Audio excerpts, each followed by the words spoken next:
De nombreux gisements d'optimisation des créances clients se situent au niveau des processus de l'entreprise.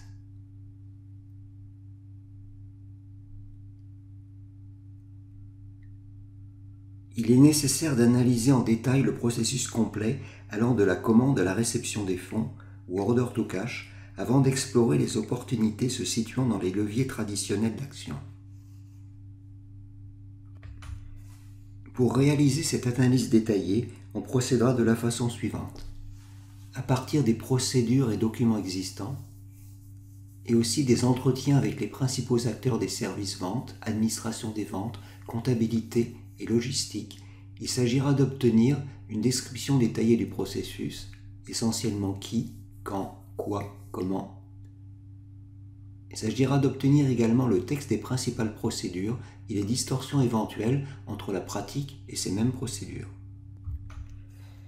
Voici notamment les questionnements les plus importants par étape du processus complet order to cash. En ce qui concerne l'expédition et la facturation, dans quel délai la facturation intervient-elle après la livraison? Comment la facture parvient-elle au client? Existe-t-il des expéditions non facturées ou des commandes non expédiées dans le système? Existe-t-il des factures en erreur et comment sont-elles détectées? Pour la partie facturation, comment sont définies les conditions de paiement? Y a-t-il des conditions standards? Y a-t-il des exceptions par rapport aux conditions standards et qui les valide? Et enfin, quelle est la procédure d'autorisation de dépassement de la limite de crédit? Pour la partie paiement, quels modes de paiement sont-ils acceptés? Quelles sont les durées d'encaissement correspondantes? Quel est le mode de paiement avec le plus long délai d'encaissement? Et enfin, quelle est la procédure gérant les retards de paiement, relance ou pénalité?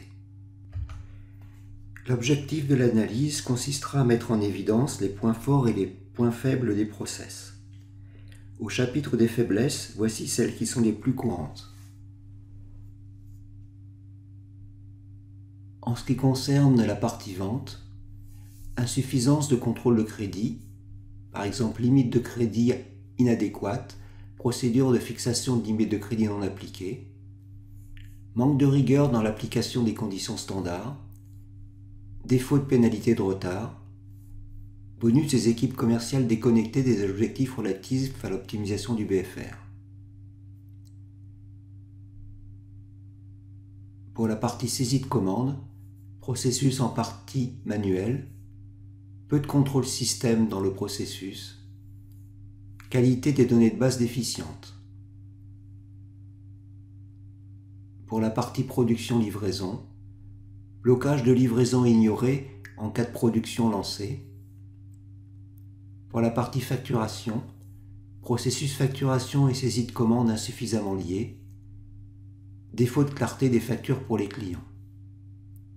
Et enfin pour la partie encaissement, procédure non appliquée, bonus des équipes inadaptées et enfin encaissement décentralisé.